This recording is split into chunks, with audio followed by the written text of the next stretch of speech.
በስመ አብ ወወልድ ወመንፈስ ቅዱስ አሐዱ አምላክ አሜን። እንኳን ለሊቀ መላእክት ለቅዱስ ገብርኤል ወርኃዊ በዓል በሰላም በጤና አደረሳችሁ አደረሰን። ድርሳነ ገብርኤል ዘግንቦት። አንድ አምላክ በሆነ በአብና በወልድ በመንፈስ ቅዱስ ስም አምነን በልዩ ቅዱስነቱ የሚቀደስ በጌትነቱ የሚመሰገን እርሱን እናመሰግናለን። እርሱ አብ ከወልድ አይበልጥም፣ ወልድም ከአብ አያንስም። በአብና በወልድ መሃል የሚቀዳደሙበት ዘመን ፈጽሞ የለም። ሁሉ ከእርሱ ተገኘ፣ ሁሉ ገንዘቡ ነው፣ ሁሉ በእርሱ ሆነ። ሁሉ በእጁ የተጨበጠ፣ ሁሉ ከእግሩ በታች የሚገዛለት ነው። ከእኛ ዘንድ ለእርሱ ምስጋና ይገባል። ለእኛም ከእርሱ ዘንድ ስርየት ለማግኘት ይቻለን ዘንድ በፍጹም ተስፋ ታምነን በወርኃ ግንቦት 19 የምንጸልየው የሰራዊተ መላእክት አለቃ የሊቀ መላእክት ቅዱስ ገብርኤል ድርሳን ይህ ነው። የሊቀ መላእክት ቅዱስ ገብርኤል ጸሎቱና በረከቱ ከሁላችን ሕዝበ ክርስቲያን ጋር ለዘላለም ይኑር አሜን።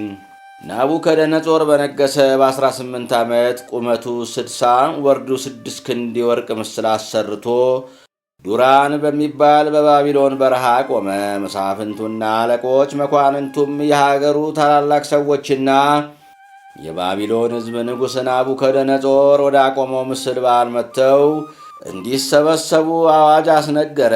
ንጉሡም በምስሉ ፊት በቆመ ጊዜ እናንተ የተሰበሰባችሁ ሕዝብ ሆይ የነጋሪት፣ የበገና፣ የመሰንቆ፣ የጸናጽል፣ የከበሮ፣ የቃጭል ድምፅ ዜማንም በሰማችሁ ጊዜ ንጉሡ ላቆመው የወርቅ ምስል ስገዱ። ያልተገዛና ያልሰገደ ግን በሚነድ የእሳት ጉድጓድ ውስጥ ይጣላል ብሎ ንጉሡ አዟል ሲል አዋጅ ነጋሪው በታላቅ ቃል አሰምቶ ተናገረ። ሕዝቡም ሁሉ እንደታዘዙት የነጋሪትና የበገና፣ የመሰንቆ፣ የዛጉፍ፣ የቃጭል፣ የዜማ መሳሪያ ድምፅን በሰሙ ጊዜ ናቡከደነጾር ላቆመው ምስል ሰገዱ፣ ተገዥነታቸውንም ገለጡ። ከዚህ በኋላ የፋርስ ሰዎች ወደ ናቡከደነጾር መጥተው ንጉሥ ሆይ አንተ ለዘላለም ኑርልን፣ አሕዛብ ሁሉ የነጋሪት፣ የበገና፣ የመሰንቆና የጸናጽል፣ የከበሮና የዜማ ድምፅን በሰሙ ጊዜ መጥተው ናቡከደነጾር ላቆመው ምስል እንዲሰግዱ እንዲገዙም ጥብቅ ትእዛዝን አስተላልፈ ነበር። ነገር ግን በባቢሎን አውራጃ የሾምካቸው ሲድራቅና ሚሳቅ አብድናጎም የተሰኙ አይሁዳውያን ትእዛዝህን አላከበሩም፣ አምላክህንም አላመለኩም፣ ላቆምከውም የወርቅ ምስል አልሰገዱም ብለው ወነጀሏቸው። ያን ጊዜ ንጉሡ ናቡከደነጾር በኃይል ተቆጣ። ሲድራቅና ሚሳቅን አብድናጎንም አምጧቸው ብሎ አዘዘ። መጥተውም በፊቱ ቆሙ። ከዚህ በኋላ ናቡከደነጾር እናንተ ሲድራቅና ሚሳቅ አብድናጎ ሆይ በእኔ አምላክ አናመልክም፣ ላሰራሁት የወርቅ ምስልም አንሰግድም ማለታቸው እውነት ነውን? አላቸው። አሁንም ምናልባት በእንቢተኝነታችሁ ጸንታችሁ የነጋሪት፣ የበገና፣ የዛጉፍ፣ የጸናጽል፣ የከበሮና የዜማ ድምፅን በሰማችሁ ጊዜ ላቆምኩት ምስል ባሰግዱ በሚነድ የእሳት ጉድጓድ ውስጥ ትጣላላችሁ። በዚያን ጊዜ ከእጅ የሚያድናችሁ አምላክ እንደሌለ ወቁ አላቸው። ሲድራቅና ሚሳቅ አብድናጎንም ንጉሥ ሆይ ይህን ትእዛዝህን ልንቀበለው አንችልም፣ አምላክህንም አናመልክም፣ ለሠራኸው የወርቅ ምስልም አንሰግድም። እኛስ የምናመልከው አምላካችን በሰማይ አለ፣ እርሱም ከእጅህና ከእሳቱ ከመከራ ሁሉ ያድነናል። ንጉሥ አንተም አዳኝነቱን ልታውቅ ልታምን ይገባል ሲሉ መለሱለት። በዚህ ጊዜ ንጉሡ ናቡከደነጾር በሲድራቅና በሚሳቅ በአብድናጎንም አነጋገር በኃይል ተቆጣ። ፊቱ ሁሉ ተለዋወጠ። ከንዴቱም የተነሳ እሳትን አንድደው የታወቁ ኃያላን መንፈሳውያን አርበኞች ሲድራቅንና ሚሳቅን አብድናጎንንም አስረው ከእሳቱ ጉድጓድ እንዲጥለዋቸው አዘዘ። ከዚያም ከልብሶቻቸውና ከእጀ ጠባቦቻቸው ከጫማዎቻቸውም ጋር እጃቸውንና እግራቸውን አሰሯቸው። ከሚነደው የእሳት ጉድጓድ ውስጥም ጣሏቸው። የንጉሡን ትእዛዝ መፈጸም ግድ ነውና። እሊህም ሦስቱ ወንድሞች ሲድራቅና ሚሳቅ አብድናጎም እጅግራቸው እንደታሰሩ በሚነደው የእሳት ጉድጓድ ውስጥ ጨመሯቸው። በእሳቱ መሃል እየተመላለሱም እግዚአብሔርን ያመሰግኑ ጀመር። ጭፍሮቹም ለንጉሡ ክፉን ከመናገር አላቋረጡም። በእሳቱ ውስጥም የዶሮ ማር፣ ዲን፣ የወይን ሐረግ ቅንጭብና ቁልቋል ጨመሩበት። የእሳቱ ነበልባልም ከጉድጓዱ ወደ ላይ 49 ክንድ ያህል ወደ አየር ወጥቶ እየተወረወረ በእሳቱ ጉድጓድ የሚገኙትን እኒያ ከለዳውያንን አቃጠላቸው። በዚህን ጊዜ መልአከ እግዚአብሔር ሊቀ መላእክት ቅዱስ ገብርኤል እሊህ ሐናንያና አዛርያ ሚሳኤልም ወዳሉበት ወርዶ የእሳቱን ነበልባል በመታው ጊዜ እንደ ውሃ ቀዘቀዘ። እነርሱንም ቅንጣት ያህል አልነካቸውም፣ ለመውጣትም አላስጨነቃቸውም።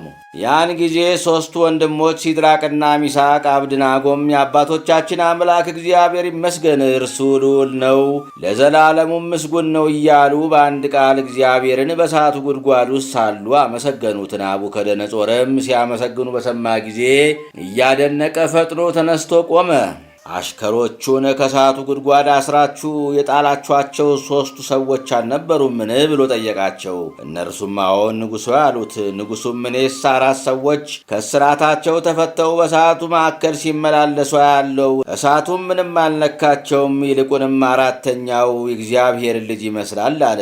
ከዚህ በኋላ ናቡከደነጾር ወደሚነደው የእሳት ጉድጓድ ተጠግቶ እናንተ የልዑል እግዚአብሔር አገልጋዮች ሲድራቅና ሚሳቅ አብድናጎም ኑጡ አላቸው። እሊህም ሲድራቅና ሚሳቅ አብድናጎም ከእሳቱ ጉድጓድ ፈጥነው ወጡ። በዚህ ጊዜ መኳንንቱና መሳፍንቱ፣ የንጉሡ ጦር አለቆችም ሁሉ እሊህን ወንድሞች እሳቱ ሰውነታቸው እንዳላቃጠላቸው፣ የራስ ጠጉራቸውን ስንኳ እንዳልነካቸው፣ የእሳት ወላፈንም እንዳላረፈባቸው ተሰብስበው አዩ። ናቡከደነጾርም የሰማይና የምድር ንጉሥ እግዚአብሔር ብቻ መሆኑን አምኖ በፊታቸው ሰገደ። አሁንም የተወደዳችሁ ወንድሞቼ ሆይ ከፈጠርከው ፍጥረት ሁሉ አንዱን ከሌላው ልዩነት ሳታደርግ ትወዳለህ ብሎ ነቢይ ሰለሞን እንደተናገረ አምላካችን እግዚአብሔርን ለምነው። በፊቱ በደለኞች ሆነን ብንገኝ ስንኳ ስለ ደካማነታችን ታግሶ እርሱ በደላችንን ይቅር ይልናልና። ዳግመኛም ሁሉን መፍጠርህና አገዛዝህ ይቅር እንድትል ታደርግሃለች ብሎ እንደተናገረ እሊህን 3ቱ ደቂቅ ሲድራቅና ሚሳቅን አብድናጎንም ከሚነድ የጉድጓድ እሳት እንዳዳናቸው እኛንም ሊቀ መላእክት ቅዱስ ገብርኤል ልኮ በዚህም በወዲያኛውም ዓለም ያድነን ዘንድ ራሳችንን ዝቅ እያደረግን ለምነው፣ ያለ ትሕትና ዋጋ አይገኝምና። ትሕትና ምግባራትን ሁሉ የምትሸከም ረቂቅ ምድር ናት ሲል መጽሐፍ ተናገረ። ነቢዩ ዳዊትም ሐሰት የኀጢአት ምንጭ ነው ብሎ እንደመሰከረው፣ ዳግመኛም አቤቱ በድንኳን ውስጥ ማን ያድራል ብሎ መንፈስ ቅዱስን በጠየቀ ጊዜ እውነትን የሚናገር ለባልንጀራው ቃል ኪዳን ገብቶ የማይከዳ ነው ተብሎ እንደተመለሰለት በአፋችን ሐሰትን ከመናገር እንቆጠብ። በወንጌልም በሐሰት የሚመሰክር ሁሉ እንደሚፈረድበት ተነግሯል። ሁላችንም በጌታችን ኢየሱስ ክርስቶስ የፍርድ አደባባይ እንመረመር ዘንድ አለብንና ከሐሰት እንራቅ። የሊቀ መላእክት ቅዱስ ገብርኤል ጸሎቱና በረከቱ ከሁላችን ሕዝበ ክርስቲያን ጋር ለዘላለም ይኑር አሜን። አማላጅነቱ እኛ ሕዝበ ክርስቲያንን ለዘላለም ይጠብቀንና ሊቀ መላእክት ቅዱስ ገብርኤል ያደረገው ተአምሬ ነው። ኒቅሎን የሚባል አገር አለ። በዚያም አገር ሰዎች በሊቀ መላእክት ቅዱስ ገብርኤል ስም ሕንፃ ቤተ ክርስቲያንን ለማነጽ ተነሱ። ሊቀ መላእክት ቅዱስ ገብርኤል ለቤተ ክርስቲያን መስሪያ ስፍራን ለይቶ ባርኮ አመለከታቸው። ከ1 ወር በኋላ ስለ ቤተ ክርስቲያኑ ሥራ ከንጉሡ ታስፈቅድለት ዘንድ ዳግመኛም ለቤተ ክርስቲያን የሚያስፈልገውን ሁሉ ታስፈጽምለት ዘንድ ለንጉሡ ንገሪልኝ ብሎ አውር ንግሥቲቷን ለመናት። ወደዚያ አገር ሄዶ የሊቀ መላእክት ቅዱስ ገብርኤልን ቤተ ክርስቲያን ለመሥራት ንጉሡን ፈቃድ ቢጠይቅ ስለከለከለው ይህ አውር ሲያዝን ይኖር ነበርና በዚህች ቀን የብርሃን ልብስ ለብሶ ሊቀ መላእክት ቅዱስ ገብርኤል ለንጉሡ ተገለጸለት። ንጉሡም ባየው ጊዜ ደንግጦ በግንባሩ ከመሬት ላይ ወደቀ። ሊቀ መላእክት ቅዱስ ገብርኤልም ታውቀኛለህን ብሎ ቢጠይቀው አላውቅህም፣ ይልቁንስ ፈቃድ ይሁንና የሰማይ አምላክ እንደሆንክ ንገረኝ። እኔ ከዛሬ በቀር ይህንን የመሰለ ብርሃን በፍጹም አይቼ አላውቅም። አንተን ከመፍራት የተነሳም ሰውነቴ በፍጹም ቀልጧልና አለው። ሊቀ መላእክት ቅዱስ ገብርኤልም እኔስ ንጉሥም አምላክም አይደለሁም፣ ነገር ግን ንጉሠ ነገሥት እግዚአ አጋዕዝት የሰው ሕይወትን በመሃል እጁ የተያዘ ሰማይና ምድርን የፈጠረ አምላከ ጽድቅ የእርሱ አገልጋዩ ነኝ እንጂ ሲል ገለጸለት። እኔስ በአሸናፊ እግዚአብሔር ፊት ከሚቆሙ ከሊቃነ መላእክት አንዱ ስሆን እነሆ ስሜም ገብርኤል እሰኛለሁ አለው። ዓለምን ሁሉ የሚገዛ የእሱ መልአክ ኃይሉ እኔ ነኝ። የፍጹም ደስታን የምሥራች የምናገር እኔ ነኝ። የምድር ነገሥታት ሁሉ ለሥልጣኑ ተገዥ የሆኑ ድሆችን የሚያከብራቸው፣ ትዕቢተኞችን የሚያዋርዳቸው፣ የፈቀደውን የሚያደርግ ያሰበውንም የሚፈጽም እርሱ ወልደ እግዚአብሔር ንጽሕት ድንግል ከሴቶች ሁሉ ተለይታ የተባረከች ንግሥት ድንግል ማርያም ከሥጋዋ ሥጋ ከነፍሷ ነፍስ ነስቶ ሰው ከመሆኑ አስቀድሞ የሐዲስ ልደትን የምሥራች ያመጣሁ እኔ ነኝ።